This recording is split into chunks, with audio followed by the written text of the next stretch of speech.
Muy buenas a todos, ¿qué tal? ¿Cómo estáis?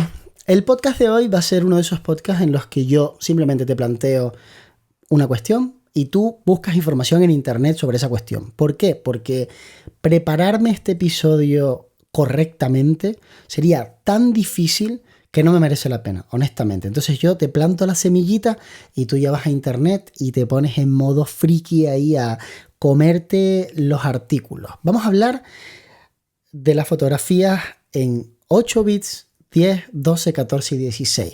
¿Qué significa exactamente un bit? ¿Qué es exactamente esto de los bits y por qué es importante que nuestras cámaras y nuestros equipos saquen RAWs con determinado número de bits? Bueno, un bit básicamente es cuando en un ordenador tienes dos posibilidades, que serían 0 y 1. Ya está, eso sería un bit. En el momento en el que tú, en vez de un bit, pasas a 2 bits, ya tienes 4 posibilidades, porque tienes 00, 01, 10, 11. En el momento en el que pasas a 3 bits, las posibilidades se van poniendo de forma exponencial, de tal manera que cuando llegas a los 8 bits tienes 256 posibles valores, que cuando lo aplicamos en un píxel específico vamos a tener pues un gradiente de 256 valores, de tal forma que tendrías desde el negro más puro hasta el blanco más puro, por ejemplo, si hablamos solamente en cuánto de brillante es un píxel, pues tenemos 256 valores. ¿Qué ocurre? Que cuando tú pasas de 256 valores a 10 bits, estás creciendo exponencialmente en valores. ¿Y por qué es importante esto? Pues porque realmente cuando ves una fotografía que tiene la situación más compleja, por ejemplo, es un cielo despejado azul que tiene un gradiente de azul, ¿no? Cuando tú tienes tantos tonos diferentes, ese degradado es súper limpio y se ve súper clean. Entonces, el problema realmente del archivo JPEG no es tanto el hecho de que el RAW se pueda modificar y demás, es más una cuestión de el número de valores que tienes en cada uno de esos píxeles. Y como en el caso de las cámaras fotográficas, en cada uno de los píxeles tenemos en cada uno de los píxeles no, pero en cada parte de la imagen tenemos 3 canales, que serían rojo, verde y azul, pues tendríamos 8 bits por 3 canales, 24 bits. De ahí es de donde sale un poco ese número de 24 bits. Entonces, ¿qué pasa cuando tú tienes un RAW y es de 12 bits o de 14 o incluso de 16 bits?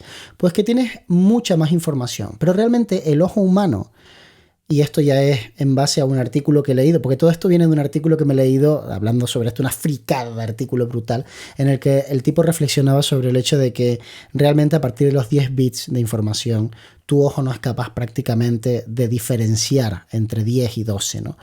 Y él decía, ¿tiene sentido irnos a los 14, 16 bits?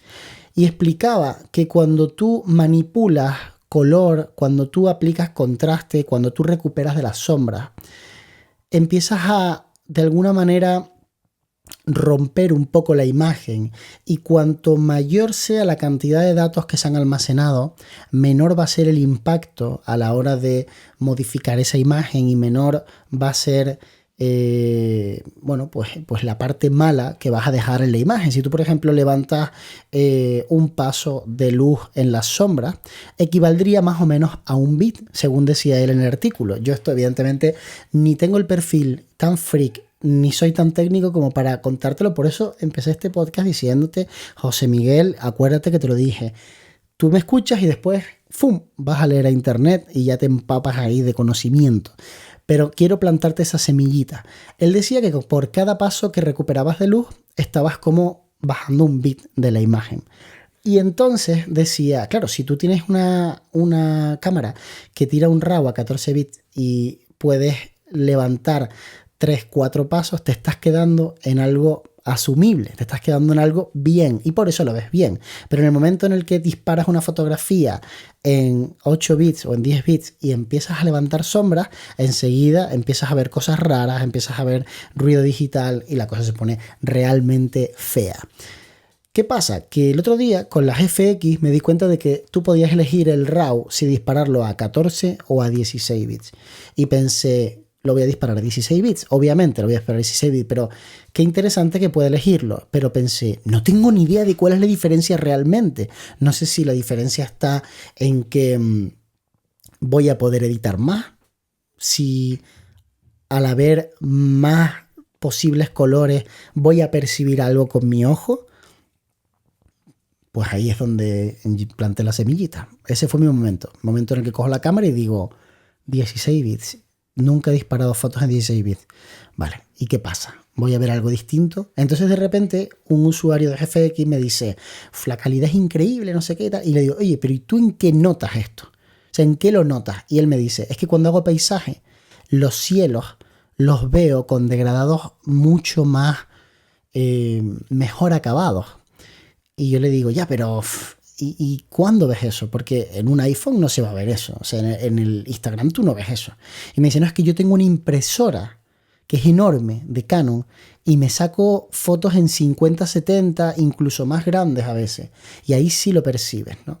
Y entonces dije, wow, sí que es cierto que en determinadas situaciones podemos apreciar mucho más esa diferencia, ¿no? Cuanto menos exigente es el medio en el que estamos viendo nuestras fotografías, menos exigente va a ser la cámara que podamos utilizar para verlo. Incluso puedes coger un teléfono y hacer una foto y decir, es que se ve igual que la cámara más buena de todas. Claro, porque en ese medio lo estás viendo igual, pero imprime esa fotografía en un 30x45 y mira la diferencia y vas a darte cuenta de que sí existen muchas diferencias, ¿no? Entonces, bueno, eso es lo que te quería contar hoy, básicamente. Casi nunca me atrevo a hacer este tipo de podcast porque se pueden cometer, seguramente los he cometido, muchos errores mientras estás explicando las diferentes cuestiones. Pero por otra parte, este podcast se llama No me hagas mucho caso, así que yo no busco tampoco formarte, solo busco entretenerte, hacerte pasar un rato agradable y en el caso de hoy, que pienses un poco y digas, ay, mi cámara en cuánto dispara, y después vayas a internet y busques, oye, ¿qué diferencia hay entre trabajar de esta forma o trabajar de esta otra, ¿no? Es curioso, ¿no? Sobre todo cuando te das cuenta de que la cámara GFX dispara 16 bits y en el mundo del vídeo estamos emocionados por tener 10 bits, ¿no? Es como, todavía la fotografía va a lucir mucho mejor que el vídeo, salvo que dispares en RAW y entonces edites RAW, ¿no? Que es interesante, ¿no? Bueno, espero que te haya entretenido, te lo hayas pasado bien y que tengas un día maravilloso. Te mando un abrazo muy grande.